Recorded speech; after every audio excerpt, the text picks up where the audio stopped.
Clarence House has dismissed reports of a feud between Charles and his sons as complete fiction. Reports are rife of a massive feud between Prince Charles and his sons William and Harry. And now the royals have hit back. The royal family has denied allegations of a rift between Prince Charles and his sons, William and Harry. Over the weekend, an inside source alleged there are long-standing tensions between the heir to the throne and his children, claiming Charles disapproves of his adult sons and barely sees them unless he's forced to for public duty.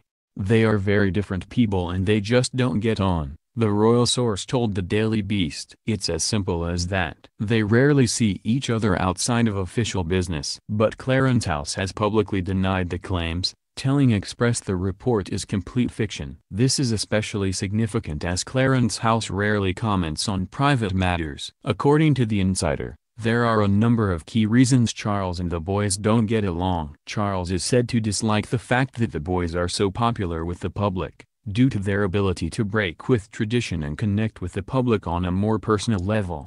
The source said Charles hates that the boys are openly emotive about the mental health issues they endured following the loss of their mother, a move that allowed the public to see them as less regal and more relatable. "My mother had just died, and I had to walk a long way behind her coffin, surrounded by thousands of people watching me while millions more did on television," Harry said in an interview with Newsweek last June. "I don't think any child should be asked to do that, under any circumstances. I don't think it would happen today." The source also noted that the younger royal generation's more informal way of doing things may also be a source of irritation for Charles. For example, William, Kate, Meghan and Harry all call staff by their first names, which Charles does not. Tom Bower, the author of Rebel Prince, The Power, Passion and Defiance of Prince Charles, an explosive tell-all about Charles, said the younger royals are not fond of Camilla.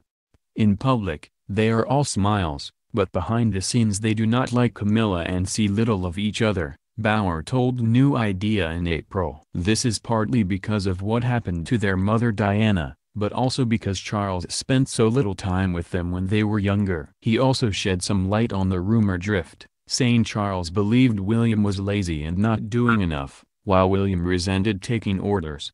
William resented being told what to do and was not keen, which deepened the rift with his father. But the Queen and Prince Philip also told him that he and Harry had to increase their royal duties, and so they have done, as we are seeing now. But lending credence to Clarence House's stance on the matter, there is still evidence of warmth between Charles and his sons. Most recently, the Prince of Wales played a key role in Harry's wedding to Meghan Markle, stepping up to walk his daughter-in-law down the aisle at the last minute following a very public falling out with her father.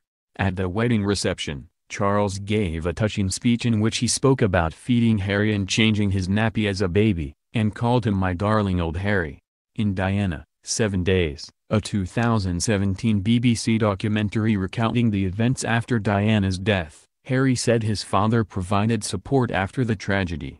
"He was there for us," Harry told the BBC. "One of the hardest things for a parent to have to do is to tell your children that your other parent has died." Following Diana's death, the royal family was subject to public criticism for its perceived treatment of the princess, who had struggled to fit into the monarchy and deal with her husband's infidelity.